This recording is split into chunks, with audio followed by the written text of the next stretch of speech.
CPS सुंदर सिंह ठाकुर ने पूर्व सरकार पर गंभीर आरोप लगाते हुए कहा कि पिछले 5 वर्षों में नेशनल हाईवे के निर्माण में धीमी गति से काम हुए हैं। ऐसे में सड़क निर्माण का कार्य नहीं, पहाड़ों को छलनी कर खनन कर मटेरियल बेच रहे थे। उन्होंने कहा कि खासकर मंडी से लेकर पंडोह तक पूर्व सरकार के समय में सैकड़ों करोड़ रुपए का घोटाला हुआ है। उन्होंने कहा कि उसकी जांच चल रही है, ऐसे में जल्द इसका पर्दाफाश होगा। उन्होंने कहा कि सरकार के क्रशरों की जांच कर रही है और जिन क्रशर मालिकों के द्वारा अनियमितताएं पाई गई हैं, उनके खिलाफ कानूनी कार्रवाई की जाएगी।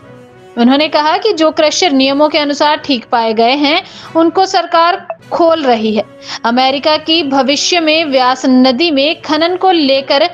ड्रेजिंग की नीति बनाई जाएगी, जिससे व्यास नदी में 41 स्थान पर खनन को सरकार अनुमति प्रदान करेगी, जिससे बरसात में होने वाले नुकसान को भी रोका जाएगा और लोगों को सस्ते दामों पर रेत बजरी भी उपलब्ध होगी।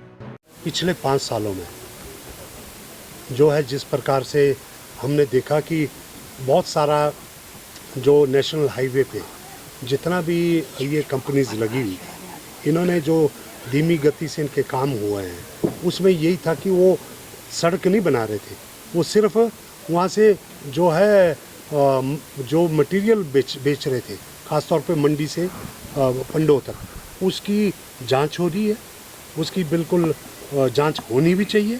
कि कितना माल कहाँ पे गया है। ऐसे में जो सही पाए गए हैं क्रशर, उन्हें जल्दी खोला जा रहा है, और जिन्होंने अनियमितताएँ की है या जो सही ढंग से नहीं चलाए गए हैं, और जिसमें कि बहुत बड़ा कोई पिछले सालों में कोई